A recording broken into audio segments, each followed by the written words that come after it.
everybody, welcome back to some more Warhammer Warcry for the channel, and today the Rotbringers are going up against the Iron Golems on the snowy map you can see before you. That doesn't really fit either of their themes, but hey, fighting breaks out wherever. And this series is available first to channel members as a thank you for the extra support they are willing and able to show the channel.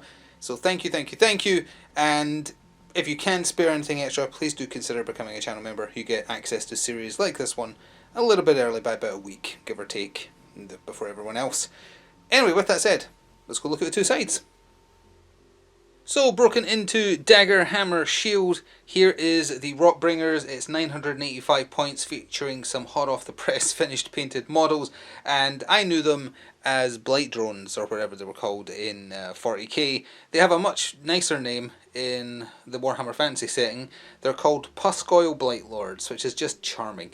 Anyway, being led by the little Rotbringer sorcerer there, and he's in the dagger with one of the Puscoil Blightlords. And then in our hammer, we have two Blightlords, one just with a blighted weapon and one with a sonorous toxin.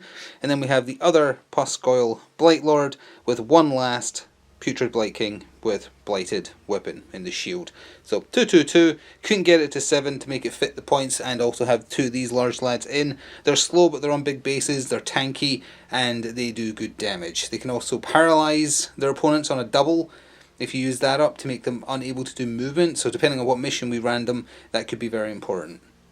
And we saw them last time, and it's basically the same setup, just with a little bit of a change of who's in the dagger, hammer, shield, 3-2-3. We have the Dominar with the Armator and a bog standard Legionnaire with the shield setup for the dagger. The hammer is the Ogre Breacher and the Drillmaster. And then finally we have the Signifier. We have a Legionnaire with bolas, and we have a Legionnaire with the shield. So basically the same as last time, just broken into different groups. And I think that's like 975 points on the dot. Something like that anyway. So we're going to be randomizing deployment and mission, and thanks to an eBay listing I found, I was able to get all the compiled cards from the original release of Warcry.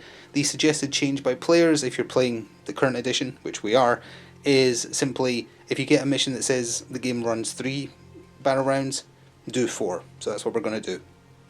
So here are the two decks of cards, one for mission, one for deployment type, and as per the current edition of Warcry, decide who's attacker, defender, etc. Before that, the Rotbringers won the roll-off and have decided to be defenders. So with that said, we are going to just break the decks randomly and say, hey, that card will do, and then we'll do the same on the other side and just see what we end up with based on Lady Luck.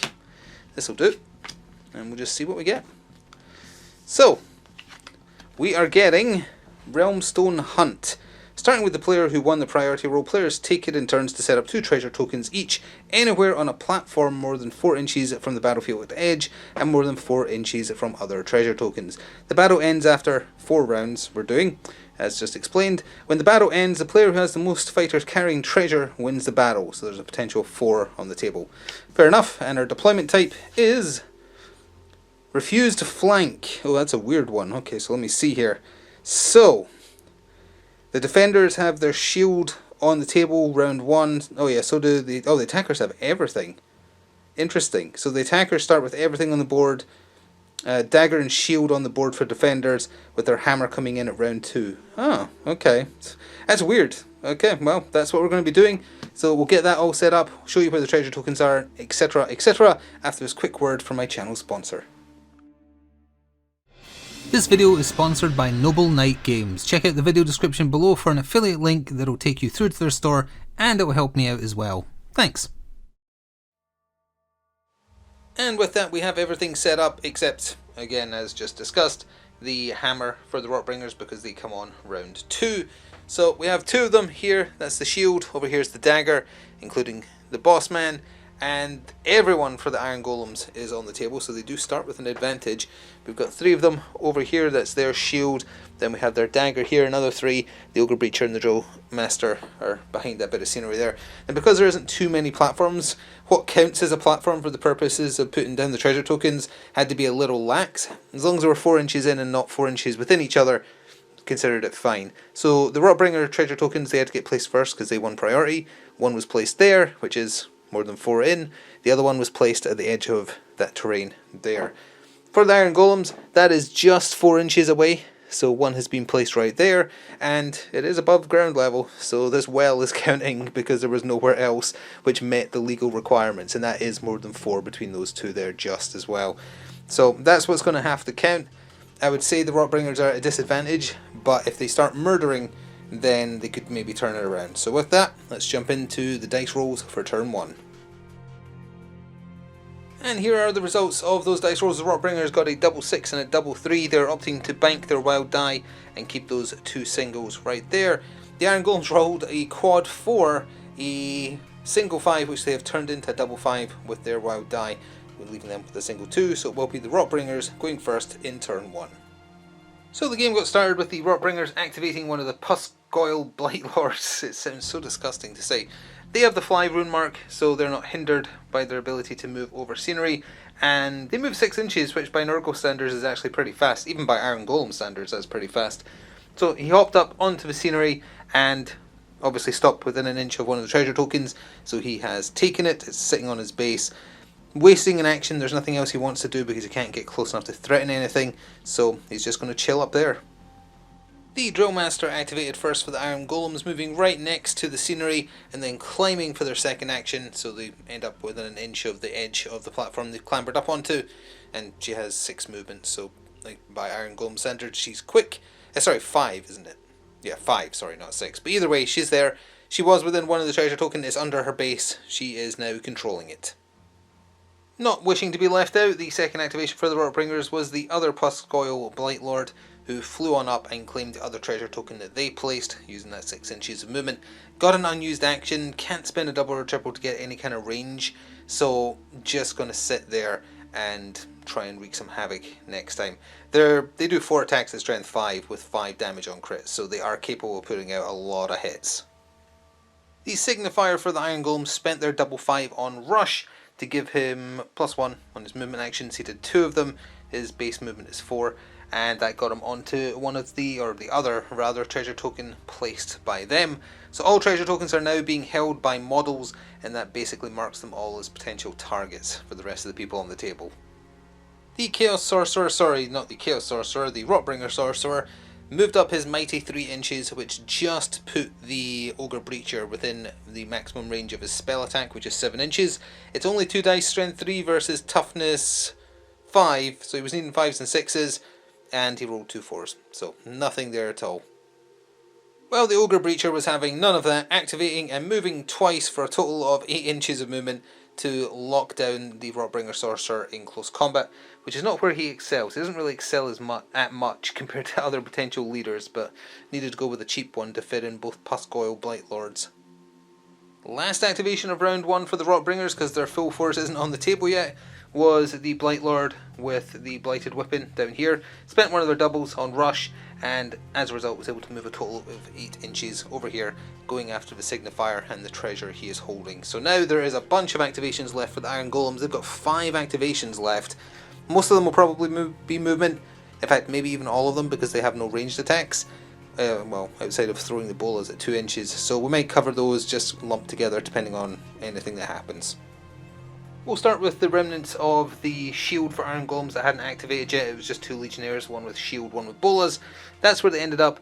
The one with bolas couldn't quite get close enough to... Oh, actually he didn't even have the rune mark. It's only the Drillmaster that has the Whirlwind of Death rune mark, which is what they could have spent their quad on, but missed the opportunity unfortunately.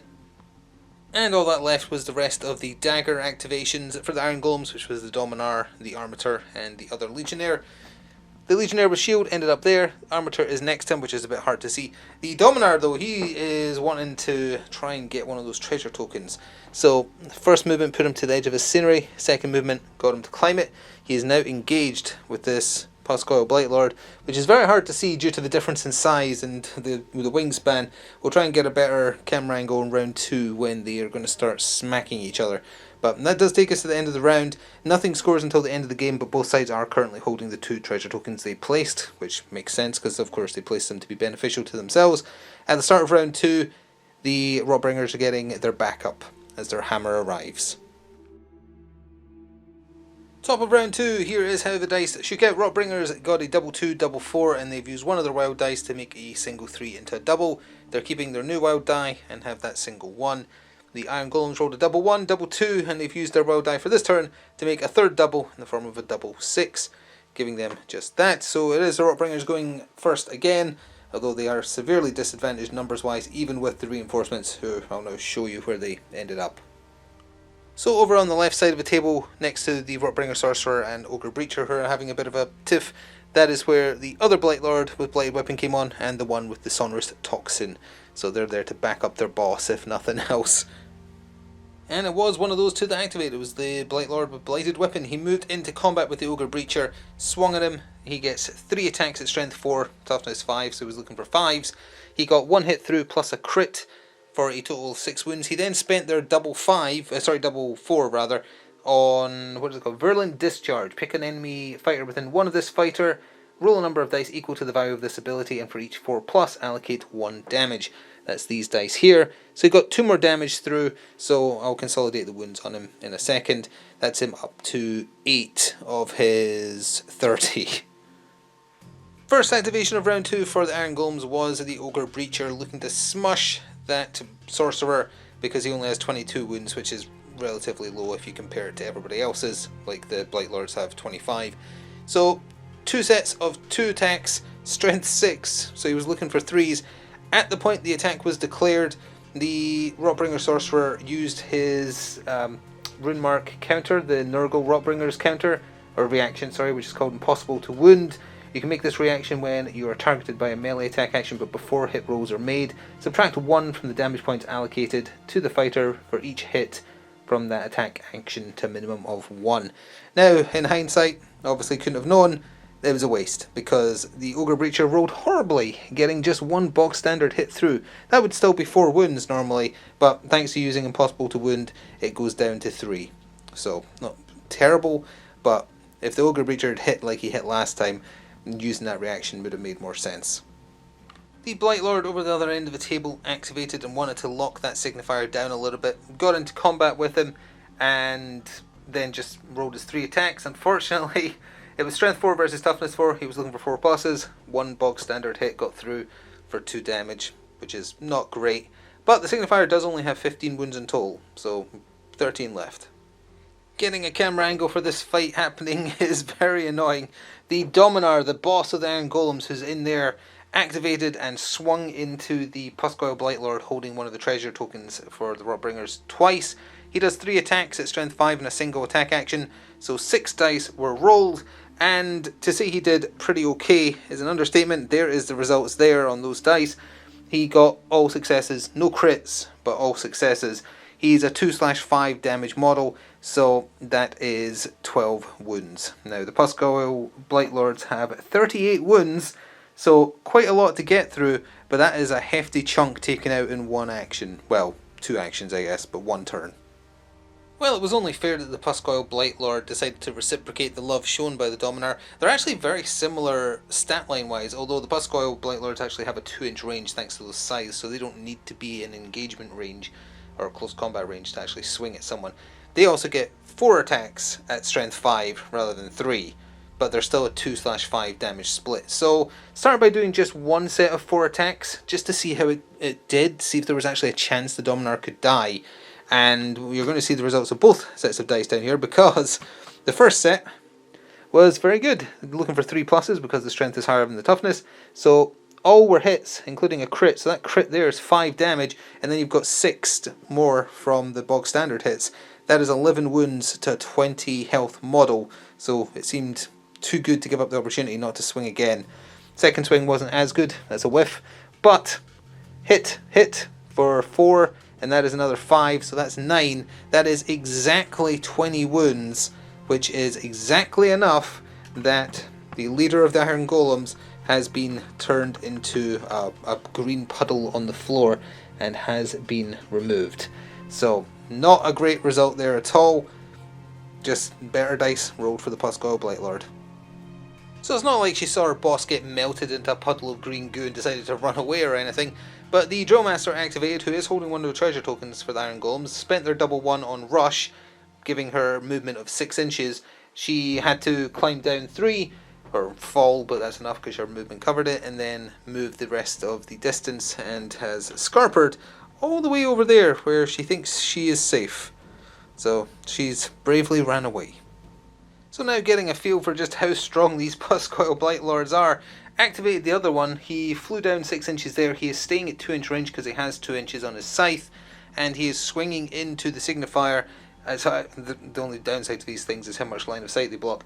But the signifier that's locked in combat with the Blightlord, so it's just 1 attack, 4 dice, strength 5 versus toughness 4, and he did well. He got a crit and 2 normal hits for a total of 9 wounds. So that is the signifier up to 11 of his 15. So he has 4 left. He should be worried.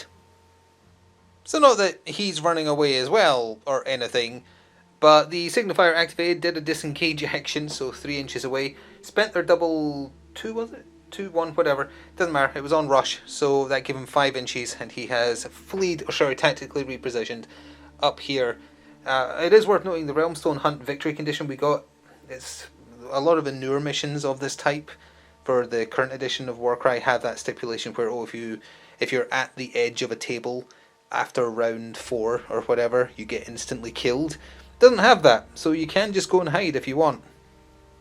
It's not all going well for the Rotbringers though. The Blight King, who I keep on calling Blightlord I think, but either way, with Sonorous Toxin activated, moved into combat with the Ogre Breacher to try and help out. 4 attacks, strength 4 versus toughness 5, so he's needing 5s and 6s. He got 1 bog standard wound through for 1 wound. So, yay. That's the Ogre Breacher up to 9 of his 30. This Iron Legionnaire moved into combat to lock that Blight King down, and then just swung at him. It's 2 attacks, strength 3, so he was looking for 5s. And he whiffed it with, oops, I knocked that to a 6, it was a 4. 2 4s, but the idea is to slow him down either way. Last activation of the round for the Rotbringers is the Rotbringer Sorcerer, who has already used an action via doing a reaction to being attacked. So he just did a disengage, trying to position himself such that the Ogre Breacher can't disengage this way towards him because he would end within an inch of an enemy, so you're not allowed to do that. You'd have to go this way, and even then with that Puscoil Blightlord up there, oh, that's why I keep on saying Blightlord, because they are Blightlords, but these are Blight Kings. Confusing, because it's just the same dude riding the Blight drone. Anyway, that's a story for another day. He used his 1 action to do that. That's all of them done. So now there is still 3 activations left for the Iron Golems.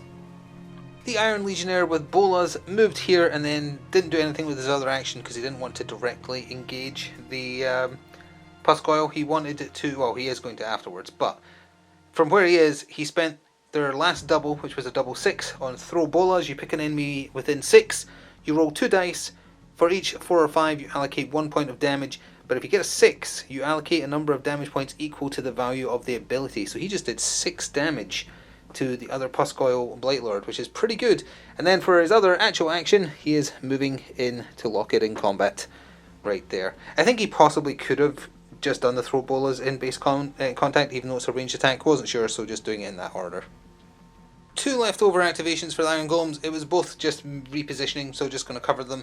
The Armator has moved to kind of be a roadblock plopped here so that the Puscoil can't do a disengage and move and go right after the Signifier. And then similarly, the last Iron Legionary has kind of positioned himself just in front of the Armator, the Drill Master rather, to kind of stop the same thing happening. And that is everyone activated. There's been a casualty for the Iron Golems. Everyone who is on the table, well, everyone is on the table now rather, with the Rotbringer reinforcements already on. Both sides still hold the 2 treasure tokens they were able to snatch up, so it's everything still to play for as we go straight into the dice rolls for round 3 of 4. Top of turn 3, which in the original version of Warcry would be the final turn, can you believe it, but we are going to play to 4, and you know, that's just what's suggested for playing these old mission types. And the old mission types are fun, so I'm going to carry on including them in the potentiality of being drawn from the deck. Anyway, the Rotbringers, double 6, double 2, they have turned into a triple, and they have turned a single 4 into a double 4, leaving them just at 1 die. Iron Golems rolled double 6, they've turned a double 2 into a triple, and they have 2 left over, so they will be going first as we get into round 3. So in no way a continuation of being incredible cowards. The Signifier was the first activation for the Iron Golems. spending that triple 2 on Stand Defiant until the end of the battle round. Add 1 to the toughness characteristic of friendly fighters while they are within 6 inches of this fighter. Basically just covering himself with further protection and probably for the Drillmaster too. Then retreat it into the top corner of the table, where it is going to be very hard for any Nurgle unit to catch them in a turn and a half. Well, with little choice, one of the Puscoil Blightlords had to activate the one that isn't in combat, and the one that was up here flew down over here. Oh, sorry, spent the double, one of their doubles, they've still got their double 6, so whatever the other double was, on rush to get extra inch of movement on that flight, and then moved over here into combat with the Drillmaster. Can't attack this turn, is at least forcing a disengage, and is close enough to threaten that top corner in the final turn, which I think will be the deciding factor on the outcome of the game. The Ogre Breacher activated for the Iron Golems, taking 2 attack actions into the Blight King with the Blighted Weapon. Probably should have attacked the one with the Sonorous Toxin, since he could potentially speed people up, but either way, he didn't do too well, so it doesn't matter. You can't quite see all the dice, we just tip this down real quick. 2 misses and 2 normal hits. That's still 8 wounds, because the Ogre Breacher is really powerful, but he is not hitting as well as he did last time he was on the table. The other Puscoil Blightlord activated and swung into the Legionary Bolas, attacking him. So one set of attacks, he got all successes because it's strength 5 versus toughness 4. It's only the ones with shields that have toughness 5. So all those got through for 2, 4, 6, 8 wounds. He's a 10 health model, so he had to spend the double 6 on Virulent Discharge. Every 4+ rolled on the number of dice you roll equal to the value of the ability, and it was a double 6, is 1 wound, so he did 2 extra, and that is enough that the Legionary Bolas is taken out, and that's important because that means that the Puscoil Blightlord is now freed up. He's not in combat, so he is going to move. He's going to move his 6 inches basically directly in that line, even if it means he ends up in combat. The Armator left at his chance to lock down that Puscoil Blightlord in combat, moving in against him, and then actually getting to attack for once. He does 4 attacks at strength 4. He only does 1 damage on a normal hit, but his crits are 4 damage, so it's not too shabby. So strength 4 versus toughness 4, and 1 normal hit, 1 crit. That's 5 wounds on top of the 6 he already had, so that's 11 in total to the 38 wound model. So he's maybe sort of feeling it. I like the mental image of just an absolutely nutty Chaos Dwarf just rushing at this giant fly and just hacking away at its like tendrils. This Blight King down here decided to try and kill the Legionnaire that had engaged him at the end of the other turn. Rolled out 1 attack first, and he did very well. He got 2 crits, but it's against toughness 5 because this is a shield Legionnaire, so the 3 is a miss, which means he did 8 of 10 wounds, so he had to use up his other action to attack. He just needed 1 5+, he ended up getting another crit, which is another 4 wounds, so this Legionnaire with shield is out of there, freeing him up, but he's unable to move this turn. The Drillmaster activated, did a disengage action, followed by using that double on a rush, and has fled into the corner next to the signifier. Where are you going? I just want to talk. The Blight King with the Sonorous Toxin decided to do a disengage because it's the same as his normal move anyway, which is 3 inches, and then did another move and has reached the top of your screen there. He's just gone off on a saunter, because if he can potentially buff the movement of the Puscoil near him next turn, that might help. Last activation for the Iron Golems in the penultimate turn was the other Iron Legionnaire with shield. He engaged the Puscoil to try and make it harder to do anything in the final turn. Attacked him because he had a spare action. Managed to get 1 hit through with that 5. It's a single wound, taking him up to 13 damage again of his 38. These things are very powerful. It's no wonder they're 260 points each. So the Iron Golems actually ran out of activations before the Rotbringers this time, so we've got 2 left to go. We've done 1. The Rotbringer Sorcerer has decided to leave this fight to his own devices because he does have a ranged attack, so that might matter. He spent their triple 3 as a double, they had their triple 2 rather, as a double to get rush, and that moved him up to a mighty 4 inches of movement, so he moved 8 from where he was standing into the courtyard there. If he gets a similar rush on the final turn, that might put him within the 7 inches to actually at least do a spell attack, which might make a difference. And finally, to cap off the round, this Blight King with his Blighted Weapon, the cool scythe. He's trying to sow the soul of the Iron Golem and the Ogre Breacher of the Iron Golems, and just did 2 attack actions, so a total of 6 attacks, strength 4 versus toughness 6, and he got 2 normal hits through and 1 crit, which is 8 more damage on top of the 9 he had, so that's up to 17 of his 30 wounds, so unlikely he's going to go down. But I think that takes us to the end of the round now, so we can just jump into the dice for the final turn. Both sides still holding on to their treasure, everything to play for in that top corner. What's going on over here is just for show, really. So here is the dice for the final turn. Both sides really wanting to go first, really. So the Rotbringers rolled a 555 and they used their wild die to turn a single 3 into a double, really needing that rush potentially, leaving them with 2 singles. Then the Iron Golems had a 6-6-5. They've turned that into a 6-6. So both sides have a double, and we shall be seeing who gets first activation live. Well, it is a 6 versus a 1, so it is the Rotbringers. That could be important. So, been studying the board state for a while here, just trying to work out what is the best option here. The triple would let the Rotbringer Sorcerer do Stream of Corruption. That could do a couple of bits of damage, and the Signifier is almost dead. But both Puscoils would have to do a disengage and then a move, meaning they wouldn't have anything for an attack. And the only option to potentially free up one of the Puscoils is what's happened. So, this Blight King with Blade Weapon has moved into combat with the Armator. He's only got enough for 1 attack, but if that 1 attack is 3 crits, he will one-shot the Armator in terms of 1 attack action, because he would do a total of 12 wounds with 3 crits. Anything less is not good enough. So really the game is decided by this roll, because none of the Puscoils are going to die. So if this isn't 3 crits, it's probably just going to be a draw. There's no way for them to catch up with them hiding in that corner. That's why I see why they added the criteria where you couldn't stay within 4 inches of a board edge in more modern versions of this type of mission, because otherwise you insta-die to stop this kind of thing and try and force a fight in the middle. So it's down to this, and we're going to roll it live. So here we go. Let's see. We're looking for 3 6s. Oh, he almost got 2, but he got 1. Well, that is a crit, a hit, and a miss, which means that is 6 wounds to a 12 health model. He did half of what he needed to, so that's probably decided it there. On the off chance, well, actually, if the Armator can pop off and somehow do the remaining wounds of that Puscoil, that would be the avenue of victory for them, I think. We'll be back and see what happens. So is it possible for the little Armator to do enough damage to that Puscoil? It's not. It's not. He only does 1 damage on a normal hit. He does 4 on a crit, and if he did both attack actions, that's 8 dice, but he's looking for 5s and 6s. If he did 4 damage, that's 32, which would be enough, but it's exceptionally unlikely.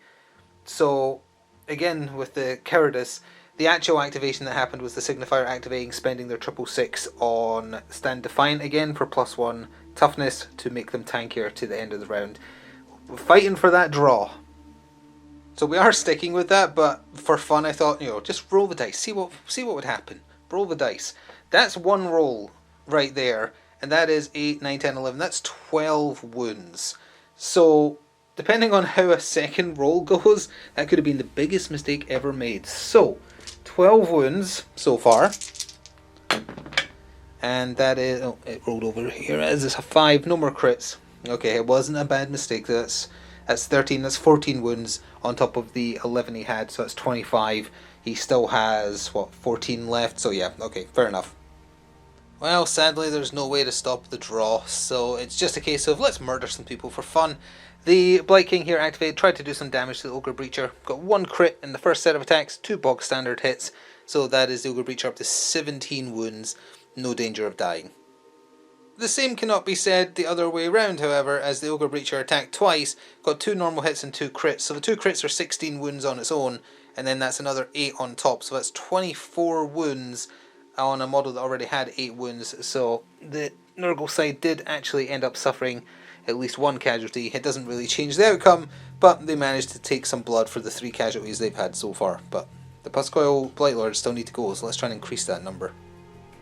Well, this Puscoil hit into the Armator that's caused them all the problems, managed to get a crit and 3 hits because it's strength 5 versus toughness 4, and that is 5, 6, 7, 8, 9, 10, 11 wounds, which would have left him on 1 had he not already been damaged, but he has been damaged, so he is out of there. He could move towards the people who have treasure tokens, but he can't attack, So the smart thing to do would just be to retreat over the, fly backwards. That's what he's going to do. So in the off chance he pops off before he dies, the Legionnaire, keeping the other Postcoil Blightlord in check, attacked. Actually managed to do okay, got 1 hit and 1 crit through for 4 more wounds, putting him to a total of 17, I think. Again, no danger of dying, and he's going to get squished now. Oh, sadly the death was not as secure as I thought. Let's just move that out of there so you can see. First set of attacks were on the green dice, and it was 3 misses and 1 normal hit for 2 damage, which is nothing. But the second hit had a crit for 5 plus another normal, 2 normal hits rather, so that's 9, which he's a 10 health model. So, oh wait, no, he's a defense 5 one actually, sorry, so there's only the crit there. I forgot it was 5 pluses, so never mind, he actually lived. That's annoying. That's 5, 6, 7, he lived on 3 wounds.